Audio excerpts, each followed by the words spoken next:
अस्सलाम वालेकुम स्टूडेंट्स, आज हम एक्सरसाइज 7.2 का क्वेश्चन नंबर 13 करेंगे। Find the maxima and minima of the radius vectors of the curve.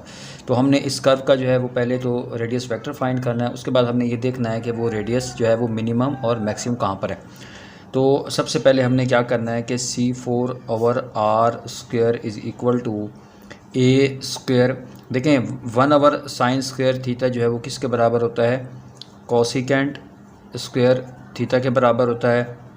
उसके बाद 1/cos² थीटा जो है वो सीकेंट स्क्वायर थीटा के बराबर होता है। उसके बाद अब हमने क्या करना है कि ये देखें जो कोसिकेंट स्क्वायर थीटा होता है, जो कोसिकेंट स्क्वायर थीटा है ये किसके बराबर होता है, 1+cot² थीटा।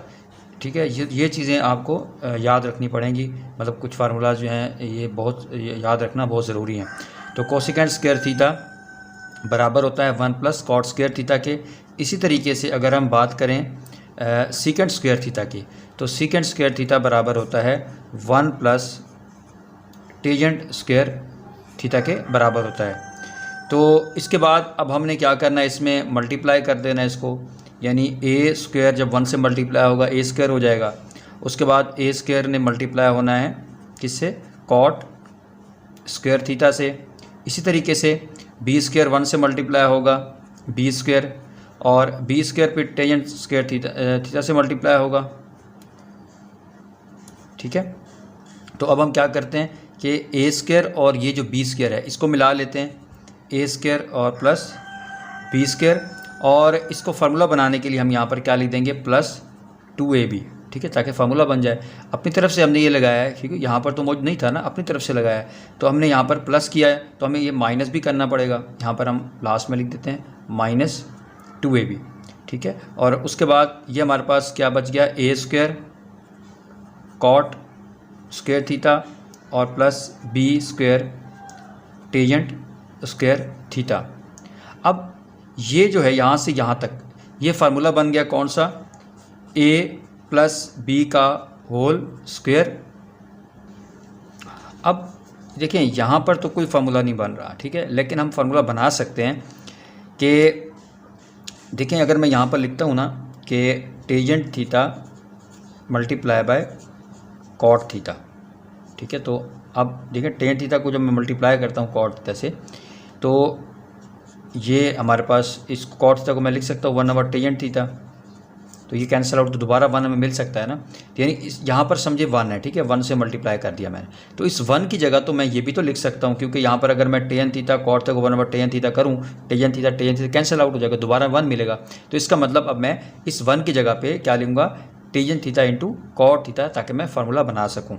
तो यहाँ पर मैं लिख दूँगा a² cot² theta plus b² tangent squared theta -2ab tangent theta into cot theta.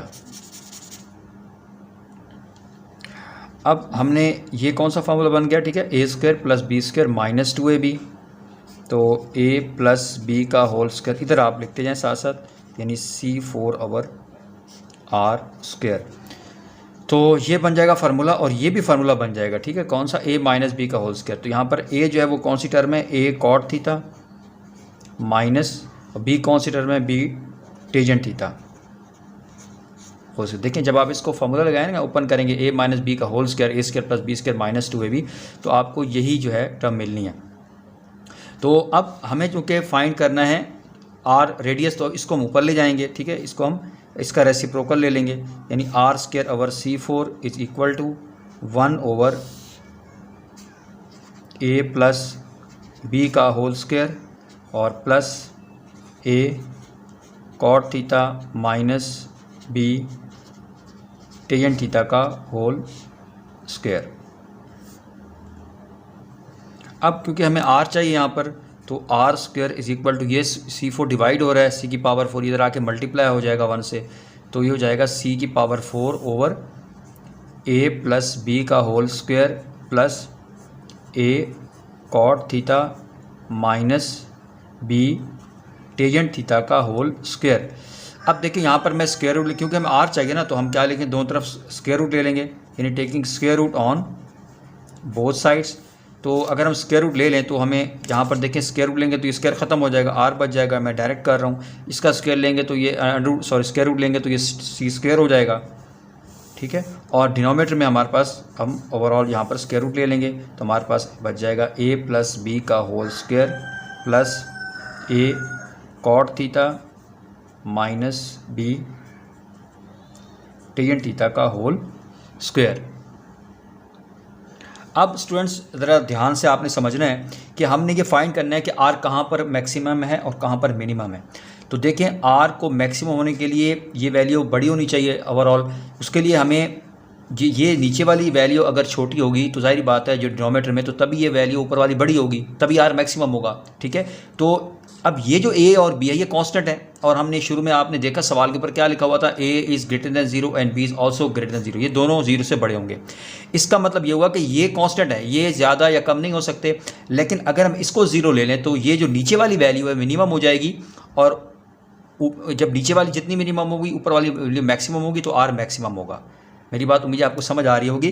तो मैं यहाँ पर चल लिख देता हूँ, इफ़ आर इज़ मैक्सिमम, कब मैक्सिमम होगा, जब ये वाली वैल्यू 0 होगी, ताकि ये नीचे वाला जो नीचे है ये वैल्यू मिनिमम हो सके और ऊपर वाला आंसर मैक्सिमम हो सके, तभी आर मैक्सिमम होगा। तो A cot theta minus B tan theta is equal to 0, ठीक है। ये कंडीशन आपने ज़रूर लिखनी है। तो अब हम क्या लिखेंगे, यानी R maximum is equal to C square over A plus B का होल स्क्वायर। अब इसकी जगह क्या लिख देंगे, 0 लिख देंगे।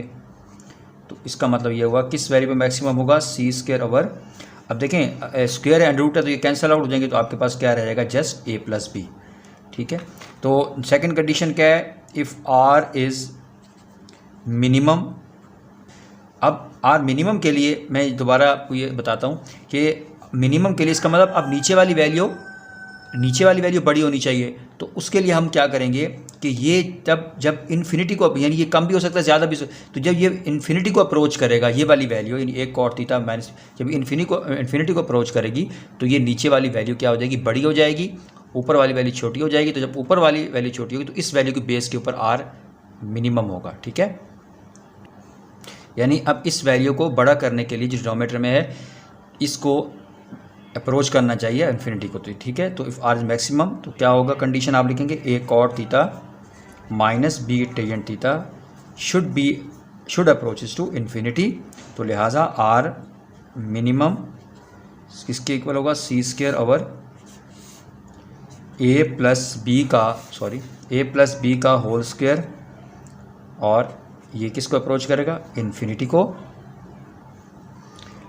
तो जब नीचे इन्फिनिटी आ जाएगा तो इसका रिजल्ट क्या हो जाएगा, सी स्क्वायर ओवर इन्फिनिटी, और जब नीचे इन्फिनिटी आ जाए तो ये इक्वल टू 0 हो जाएगा, ठीक है। तो 0 वैल्यू पे रेडियस जो मिनिमम होगा और इस वैल्यू के ऊपर जो है वो रेडियस जो है वो मैक्सिमम होगा।